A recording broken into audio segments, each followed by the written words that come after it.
Welcome to next exam. आज है 21 जून 2026 और 21 जून 2026 से करंट अफेयर्स की जितने भी इंपॉर्टेंट क्वेश्चन बन सकते हैं सारे हम इस वीडियो में डिस्कस करेंगे और हर क्वेश्चन से रिलेटेड इंपॉर्टेंट फैक्ट भी मैं आपको बताऊंगा।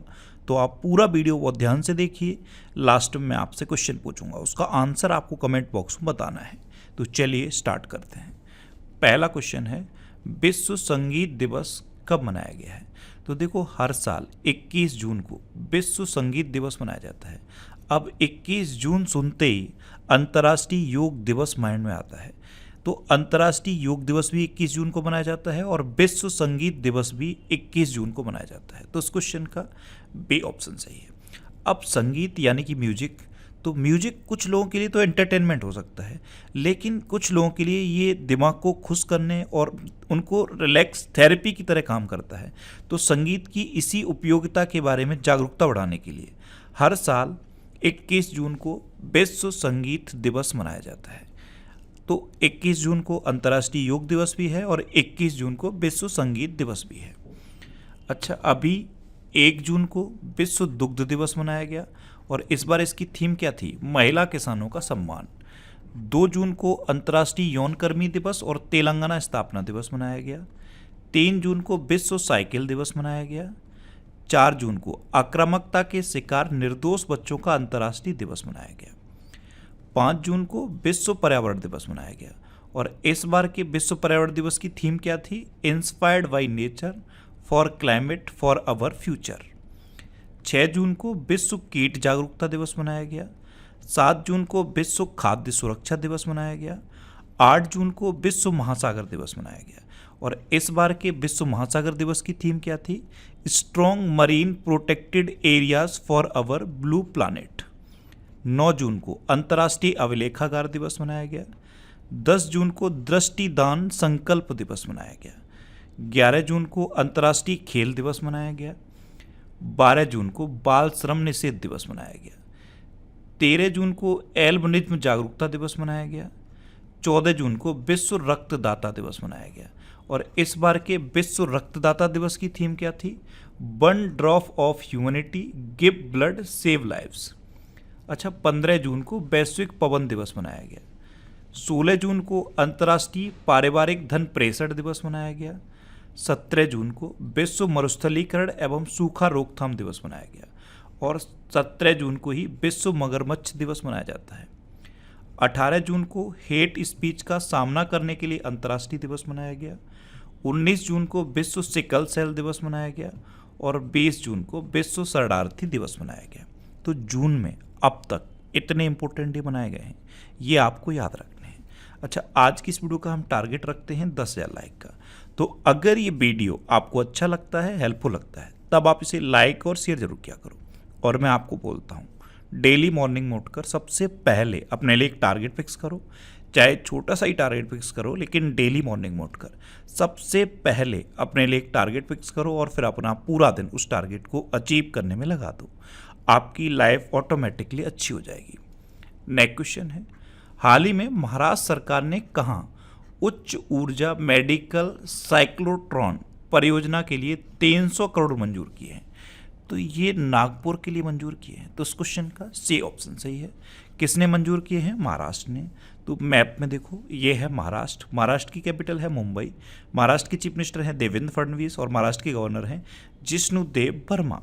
देखो, प्याज और अंगूर का देश में सबसे बड़ा उत्पादक राज्य है महाराष्ट्र।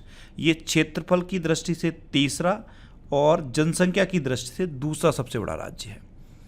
अभी महाराष्ट्र सरकार ने पुण्य श्लोक अहिल्या देवी होलकर शेतकारी कर्ज मुक्ति योजना को मंजूरी दी। भारत के महाराष्ट्र राज्य में इजरायल के साथ समझौते के तहत Pinaka multi barrel rocket launcher का उत्पादन किया जाएगा। रक्षा मंत्री राजनाथ सिंह ने तोप के गोले बनाने वाले संयंत्र का उद्घाटन शिरडी में किया। भारत में केंद्र सरकार की परियोजनाओं को लागू करने में महाराष्ट्र पहले स्थान पर रहा और ऑपरेशन अंतिम प्रहार के तहत बड़ी कार्रवाई के बाद गढ़चिरौली को नक्सल मुक्त घोषित किया गया। नेक्स्ट क्वेश्चन है, हाल ही में FATF के नए उपाध्यक्ष कौन बने हैं? ये आपके लिए इंपॉर्टेंट क्वेश्चन होने वाला है। देखो FATF इसकी फुल फॉर्म है फाइनेंशियल एक्शन टास्क फोर्स। ये मनी लॉन्ड्रिंग और टेरर फंडिंग पर काम करने के लिए है, financial action task force FATF। और अब इसके उपाध्यक्ष भारतीय बन गए हैं। कौन बने हैं? विवेक अग्रवाल, जो एक इंडियन है। तो अब इंडिया के लिए जो टेरर फंडिंग होती थी, जो मनी लॉन्ड्रिंग होती थी, उस पर कुछ हद तक कंट्रोल किया जा सकता है, क्योंकि FATF के उपाध्यक्ष अब हमारे भारतीय विवेक अग्रवाल बने हैं। तो इस क्वेश्चन का बी ऑप्शन सही है। अच्छा, अभी राष्ट्रीय जांच एजेंसी का महानिरीक्षक सुंदर राज पे को नियुक्त किया गया। राष्ट्रीय सांख्यिकी आयोग का अध्यक्ष सैबल चट्टोपाध्याय को नियुक्त किया गया। श्रम आंकड़ों पर उच्च स्तरीय तकनीकी विशेषज्ञ समिति के अध्यक्ष अलख एन शर्मा नियुक्त किए गए। भारतीय बीमा नियामक और विकास प्राधिकरण के सदस्य के रूप में दिनेश पंत को नियुक्त किया गया। लेफ्टिनेंट जनरल धीरज सेठ को भारत का अगला थल सेना अध्यक्ष नियुक्त किया गया। रुद्र गौरव श्रेष्ठ को तुर्की गणराज्य में भारत का राजदूत नियुक्त किया गया। और भारत ने दिनेश त्रिवेदी को बांग्लादेश में अपना उच्चायुक्त नियुक्त किया है। अच्छा, ये एक प्लेटफॉर्म है JPT सर के नाम से। अभी जितनी भी बुक्स आप पढ़ते हो, फिजिकल फॉर्म में जितनी भी बुक्स पढ़ते हो, ये प्लेटफॉर्म हर बुक को AI बुक में कन्वर्ट कर रहा है। और उस फिर AI बुक में AI के सारे फीचर रहेंगे। जैसे कोई चैप्टर आपने पढ़ा, उस चैप्टर से अगर आप कमांड देते हो कि इस चैप्टर से आज तक कितने क्वेश्चन पूछे गए हैं, तो ये जो JPT सर प्लेटफॉर्म है, ये आपको बताएगा कि इस चैप्टर से ये क्वेश्चन पूछे गए, इसी से एग्जाम में पूछे गए, और उनको एक्सप्लेन करके भी बताएगा। यानी कि पूरी की पूरी बुक को ये बिल्कुल AI बुक में कन्वर्ट कर रहे हैं। और सबसे बड़ी बात यह है कि हर बुक का प्राइस सिर्फ 99 रुपये है। बुक की फिजिकल फॉर्म में चाहे कॉस्ट 400 रुपये हो, लेकिन जब वो AI बुक में कन्वर्ट होगा तो उसकी प्राइस 99 रुपये होगी। और आपको 99 रुपये पे नहीं करना है। आप इस QR कोड को स्कैन करके जब कोई भी बुक लोगे तो आपको 10% का डिस्काउंट मिल जाएगा। नेक्स्ट क्वेश्चन है, हाल ही में इंडियन कोस्ट गार्ड ने तटीय सुरक्षा को मजबूत करने के लिए गोवा में किस स्वदेशी रूप से निर्मित होवरक्राफ्ट को बेड़े में शामिल किया है? तो एक होवरक्राफ्ट है H561, इसका नाम है H561। इसे इंडियन कोस्ट गार्ड ने तटीय सुरक्षा को मजबूत करने के लिए स्वदेशी रूप से ये निर्मित है और अपने बेड़े में शामिल कर लिया है। तो इस क्वेश्चन का सी ऑप्शन सही है। अच्छा, गोवा की बात आई तो एक क्वेश्चन पूछ लूँ आपसे, आप कमेंट बॉक्स में बताओ, गोवा मुक्ति दिवस कब मनाया जाता है, गोवा स्थापना दिवस कब मनाया जाता है, और गोवा क्रांति दिवस कब मनाया जाता है? ये 3 दिवस गोवा से रिलेटेड हैं, तीनों आप कमेंट बॉक्स में बताओ। नेक्स्ट क्वेश्चन है, हाल ही में विश्व के सर्वश्रेष्ठ कला और सांस्कृतिक शहरों की सूची में किस भारतीय शहर को 18वां स्थान मिला है? तो अभी विश्व के सर्वश्रेष्ठ कला और सांस्कृतिक शहरों की एक लिस्ट जारी की गई है, और लंदन की एक मशहूर पत्रिका है टाइम आउट, इसने ये लिस्ट जारी की है। इस लिस्ट में एक भारतीय शहर है जो 18वें नंबर पर रहा है। वो शहर कौन सा है? Pink city, Jaipur. तो इस क्वेश्चन का डी ऑप्शन सही है। अच्छा, जयपुर इसमें 18वें नंबर पे है। इस लिस्ट में पहले नंबर पे कौन है? तो इस लिस्ट में पहले नंबर पे लंदन है। नेक्स्ट क्वेश्चन है, हाल ही में रॉबर्ट A.F. थुरमन का निधन हुआ है, वे कौन थे? तो रॉबर्ट A.F. थुरमन ये एक लेखक थे और एक तिब्बती बौद्ध भिक्षु भी थे। इनको 2020 में पद्मश्री से सम्मानित भी किया गया था और अभी इनका निधन हो गया। तो इस क्वेश्चन का बी ऑप्शन सही है। इन्होंने बौद्ध धर्म को अपनाया था। तिब्बती बौद्ध धर्म के ये पहले पश्चिमी भिक्षु थे। इनको पद्मश्री भी मिला था। तो कौन थे ये एक लेखक थे। इनका नाम क्या था? Robert A.F. Thurman. Next question है, भारत और किस देश ने नई दिल्ली में चौथी साइबर वार्ता आयोजित की है? तो ये अपने देश भारत और नीदरलैंड ने की है। तो उस क्वेश्चन का सी ऑप्शन सही है। अब नीदरलैंड ने की है तो मैप में देख लो, ये है नीदरलैंड। नीदरलैंड की कैपिटल है एम्स्टर्डम। नीदरलैंड की करेंसी है यूरो और नीदरलैंड के प्राइम मिनिस्टर कौन है? रॉब जेटन। कौन है? रॉब जेटन। ये क्या है? United kingdom. और यूनाइटेड किंगडम में भारत के राजदूत कौन बने हैं? ये आप बता दो कमेंट बॉक्स में। ये आज का आपका दूसरा क्वेश्चन है। अच्छा, ये मई 2026 के टॉप 100 करंट अफेयर्स के क्वेश्चन का वीडियो है। ये वीडियो आपको यूट्यूब पर फैक्ट स्टडी चैनल पर मिल जाएगा। तो यूट्यूब पर फैक्ट स्टडी सर्च करके आप इस वीडियो को देख सकते हो। नेक्स्ट क्वेश्चन है, किस देश में सितंबर 2026 में पहले पारंपरिक हिंदू मंदिर का उद्घाटन किया जाएगा? तो ये फ्रांस में किया जाएगा। अभी प्रधानमंत्री मोदी G7 समिट में पार्टिसिपेट करने के लिए फ्रांस गए थे। तो भारतीय प्रवासी समुदाय अभी सितंबर 2026 में फ्रांस में पहले पारंपरिक हिंदू मंदिर का उद्घाटन करेगा। तो उस क्वेश्चन का सी ऑप्शन सही है। अब फ्रांस में करेगा ना, तो ये है मैप में फ्रांस। फ्रांस की कैपिटल है पेरिस, फ्रांस की करेंसी है यूरो और फ्रांस के प्रेसिडेंट है इमैनुअल मैक्रों। देखो, फ्रांस का सर्वोच्च सम्मान प्रधानमंत्री मोदी को मिल चुका है और इसका नाम क्या है? Grand Cross of the Legion of Honour. अब तक 33 देशों का सर्वोच्च सम्मान प्रधानमंत्री मोदी को मिला है और अभी 33वां देश कौन सा है जिसका सर्वोच्च सम्मान मिला है? स्लोवाकिया। कौन है? स्लोवाकिया। अच्छा, भारत और फ्रांस के बीच में शक्ति अभ्यास होता है। कौन सा? शक्ति अभ्यास। अब 3 भाषा दिवस याद रखो। देखो, 20 मार्च को फ्रेंच भाषा दिवस मनाया जाता है। तुरंत याद करो 20 अप्रैल। 20 अप्रैल को चाइनीज भाषा दिवस मनाया जाता है और इसके बाद याद रखो 23 अप्रैल, और 23 अप्रैल को अंग्रेजी भाषा दिवस मनाया जाता है। अभी 52वें G7 शिखर सम्मेलन का आयोजन फ्रांस में किया गया। वन हेल्थ समिट 2026 का आयोजन फ्रांस में किया गया। फ्रांस ने 15 वर्ष से कम उम्र के बच्चों के लिए सोशल मीडिया प्रतिबंध विधेयक पारित किया है। फ्रांस में जन्म की तुलना में मृत्यु दर अधिक दर्ज की गई है। इंडियन ऑप्टेल लिमिटेड ने फ्रांस की कंपनी सफरान इलेक्ट्रॉनिक्स एंड डिफेंस के साथ MOU साइन किया है। फ्रांस के पूर्व राष्ट्रपति निकोलस सरकोजी को भ्रष्टाचार और सत्ता का दुरुपयोग करने की वजह से 5 वर्ष की कैद की सजा दी गई है। फ्रांस के फुटबॉलर सैमुअल उमटीटी ने 31 साल की उम्र में फुटबॉल से संन्यास लिया। नेक्स्ट क्वेश्चन है 26वीं सीनियर एशियाई तलवारबाजी चैंपियनशिप 2026 कहाँ शुरू हुई है? तो ये नई दिल्ली में शुरू हुई है। तो उस क्वेश्चन का बी ऑप्शन सही है। ये 26वीं सीनियर एशियाई तलवारबाजी चैंपियनशिप है और अभी नई दिल्ली में शुरू हुई है। नेक्स्ट क्वेश्चन है हाल ही में WIPO की ग्लोबल टॉप 20 पेमेंट रैंकिंग में शामिल होने वाली एकमात्र भारतीय कंपनी कौन बनी है? तो WIPO, पहले तो इसकी फुल फॉर्म याद करो, वर्ल्ड इंटेलेक्चुअल प्रॉपर्टी ऑर्गेनाइजेशन। इसकी ग्लोबल टॉप 20 पेमेंट रैंकिंग में शामिल होने वाली एकमात्र भारतीय कंपनी है जियो। तो इस क्वेश्चन का ए ऑप्शन सही है। अच्छा, ये करंट अफेयर्स की बुक है, इसका ये 14वां एडिशन है और 14वां एडिशन हिंदी और इंग्लिश दोनों लैंग्वेज में अवेलेबल है। इसके अलावा ये सीटेट की बुक्स हैं, ये और भी बुक्स हैं। ये सारी बुक्स आपको आपके सिटी में मिलेंगी और सिटी की लिस्ट मैंने यहाँ पे दे दी है। इस लिस्ट में आप अपने सिटी का नाम देखो और आपके सिटी के नाम के आगे जिस भी बुक शॉप का नाम दिया है आप उस बुक शॉप पे कांटेक्ट करो, आपको ये बुक्स मिल जाएंगी। नेक्स्ट क्वेश्चन है हाल ही में इंडियन मेडिकल एसोसिएशन ने एबॉट कंपनी के साथ मिलकर देश में जागरूकता बढ़ाने के लिए 21 जून को कौन सा दिवस घोषित किया है?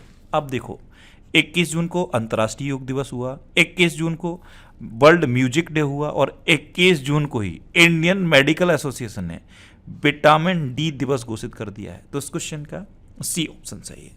विटामिन डी दिवस इंडियन मेडिकल एसोसिएशन ने एबॉट कंपनी के साथ मिलकर विटामिन डी की जो डिफिशियंसी मोस्टली लोगों में पाई जाती है इसके बारे में जागरूकता बढ़ाने के लिए शुरू किया है। नेक्स्ट क्वेश्चन है cellular operators association of India के नए चेयरमैन कौन बने हैं? तो ये राहुल वत्स बने। तो उस क्वेश्चन का बी ऑप्शन सही है। ये हैं राहुल वत्स, ये cellular operators association of India के नए चेयरमैन बने हैं। अब लास्ट वीडियो के क्वेश्चन का आंसर। लास्ट वीडियो में मैंने आपसे क्वेश्चन पूछा था कि भारत का सबसे ऊंचा विंड टरबाइन किस राज्य में स्थापित किया गया है? तो ये कर्नाटक में स्थापित किया गया है, यानी कि इस क्वेश्चन का सी ऑप्शन सही था और लगभग सभी स्टूडेंट ने इसका आंसर सही दिया। मोस्टली स्टूडेंट ने इसके बारे में डिटेल में लिखा। मैं आपको एक बार फिर बोलूँगा, क्वेश्चन के बारे में आपको जितना ज़्यादा से ज़्यादा पता हो आप लिखा करो, क्योंकि जो चीज़ें आप लिख देते हो फिर उन्हें आप कभी नहीं भूलते। कल मैंने पहला क्वेश्चन आपसे पूछा था कि किस राज्य सरकार ने ऑपरेशन मिलाप के तहत 1470 लोगों को उनके परिवार से मिलाया है? तो ये गुजरात की पुलिस ने मिलाया है। दूसरा क्वेश्चन मैंने पूछा था कि आंध्र प्रदेश की पहली महिला चीफ जस्टिस कौन बनी है? तो जस्टिस लीजा गिल बनी है। एक क्वेश्चन ये पूछा था कि अभी जो QS वर्ल्ड यूनिवर्सिटी रैंकिंग जारी की गई उसमें इंडिया में टॉप पे कौन रहा है? तो उसमें इंडिया पे IIT दिल्ली टॉप पे रहा है। और फाइनल क्वेश्चन का आंसर क्या था? कर्नाटका। इसी तरह से जितने भी क्वेश्चन मैं आपसे पूछता हूँ आप उनका आंसर लिखा करो और कोशिश करो डिटेल में लिखने की। जितना डिटेल में आप लिखोगे ना उतना बेहतर चीज़ें आपको याद रहेंगी। अच्छा, ये नेक्स्ट एग्जाम का ऑफिशियल व्हाट्सएप चैनल है और ये टेलीग्राम चैनल है। टेलीग्राम पे मैं सारे पीडीएफ पोस्ट करता हूँ। अभी 22 जून तक टेलीग्राम बंद है, इसलिए पीडीएफ आपको नहीं मिल रही होगी। जैसे ही टेलीग्राम ओपन होगा सारी पीडीएफ एक साथ आपको मिल जाएंगी। तो इसे आप इस क्यूआर कोड को स्कैन करके भी ज्वाइन कर सकते हो। और टेलीग्राम पे मैं क्विज भी पोस्ट करता हूँ। करंट अफेयर्स के क्वेश्चन की प्रैक्टिस के लिए मैं क्विज भी पोस्ट करता हूँ, तो आप क्विज भी अटेम्प्ट कर सकते हो। अच्छा, ये पिछले 12 महीने के मोस्ट इंपोर्टेंट 1000 करंट अफेयर्स के क्वेश्चन की सीरीज है। ये सीरीज और ये रिवीजन के वीडियो आपको यूट्यूब पर फैक्ट स्टडी चैनल पे मिल जाएंगे। तो यूट्यूब पर फैक्ट स्टडी सर्च करके आप इन वीडियोस को देख सकते हो। अब आपके लिए रिवीजन के क्वेश्चन। अभी उत्तर प्रदेश सरकार ने प्रोजेक्ट गंगा शुरू किया है। भारत का सर्वश्रेष्ठ container port Jawaharlal Nehru port घोषित किया गया। ये पता है कहाँ पे है? ये महाराष्ट्र में है। यहाँ एक क्वेश्चन पूछ लेता हूँ, आप आंसर बताना। भारत का सबसे स्वच्छ पोर्ट किसे डिक्लेयर किया गया? उत्तर प्रदेश के सुरहाताल को भारत का 100वां रामसर साइट घोषित किया गया है। देखो, ये उत्तर प्रदेश का 13वां रामसर साइट है, देश का ये 100वां रामसर साइट है। और देश में सबसे ज़्यादा रामसर साइट कहाँ पे है? तमिलनाडु में। लेफ्टिनेंट जनरल धीरज सेठ को भारत का अगला थल सेना अध्यक्ष नियुक्त किया गया है। ज्ञानेंद्र सिंह मलिक को गुजरात का डीजीपी नियुक्त किया गया। अभी 3 डीजीपी याद रखने हैं। गुजरात के नए डीजीपी ज्ञानेंद्र सिंह मलिक बने हैं, मणिपुर के नए डीजीपी मुकेश सिंह बने हैं और उत्तर प्रदेश के पूर्णकालिक डीजीपी राजीव कृष्ण बने हैं। भारत दुनिया का तीसरा सबसे बड़ा एविएशन मार्केट बन गया है। ग्लोबल पेस इंडेक्स 2026 में आइसलैंड टॉप पे रहा और अपना भारत 127वें नंबर पर रहा है। उत्तर प्रदेश के लखनऊ में एक ओपन एयर नौसेना संग्रहालय नौसेना सौर वाटिका का उद्घाटन किया गया। इंटरनेशनल बिग कैट अलायंस में शामिल होने वाला 26वां सदस्य देश सऊदी अरब बना। अच्छा, महिलाओं के लिए प्रियदर्शनी मुफ्त बस यात्रा योजना ये केरलम में शुरू की गई। किर्गिस्तान को पहली बार संयुक्त राष्ट्र सुरक्षा परिषद के लिए चुना गया। भारत के 27वें chief naval staff Krishna Swaminathan बने। केरल में वन्यजीव अपराधों के मैनेजमेंट के लिए डिजिटल सिस्टम हॉक को लॉन्च किया गया है। भारत की पुरुष हॉकी टीम ने अंडर 18 एशिया कप जीता। पिच ब्लैक 2026 सैन्य अभ्यास ये ऑस्ट्रेलिया में आयोजित किया गया। झारखंड की जादूपटिया पेंटिंग को जीआई टैग मिला है। चीन के वैज्ञानिकों ने हिंद महासागर में दुनिया का सबसे बड़ा व्हेल कब्रिस्तान खोजा है। प्रतिष्ठित रूट्स ग्रैंड सैंड मास्टर कप 2026 जीतने वाले पहले भारतीय सुदर्शन पटनायक बने हैं। ट्रेडमार्क हासिल करने वाला देश का पहला मंदिर जगन्नाथ मंदिर बना है। और भारत ने दिनेश त्रिवेदी को बांग्लादेश में अपना उच्चायुक्त नियुक्त किया है। अब आपके लिए आज का क्वेश्चन है पूर्वोत्तर के सबसे बड़े ऑर्गेनिक मसाला प्रोसेसिंग प्लांट का उद्घाटन किस राज्य में किया गया? 4 ऑप्शन दिए गए हैं, इनमें से आपको अपना आंसर बताना है। और इसके अलावा हम हमारे फेसबुक पेज पर previous year question daily post करते हैं, तो आप फेसबुक पर नेक्स्ट एग्जाम सर्च करके हमारा फेसबुक पेज ज्वाइन कर सकते हैं, क्योंकि प्रीवियस ईयर क्वेश्चन आपको बहुत हेल्प करते हैं। अगर आपको किसी क्वेश्चन में कोई डाउट होता है या आपको अपने करियर से रिलेटेड भी कोई प्रॉब्लम है, तो आप इंस्टाग्राम, फेसबुक और एक्स पर इंद्रेश आरसी सर्च करके आप मेरे साथ जुड़ सकते हैं और कोई भी डाउट, कोई भी confusion without any hesitation discuss कर सकते हैं। तो ये था आज का हमारा करंट अफेयर्स का वीडियो। आपको ये वीडियो कैसा लगा प्लीज़ कमेंट बॉक्स में ज़रूर बताना।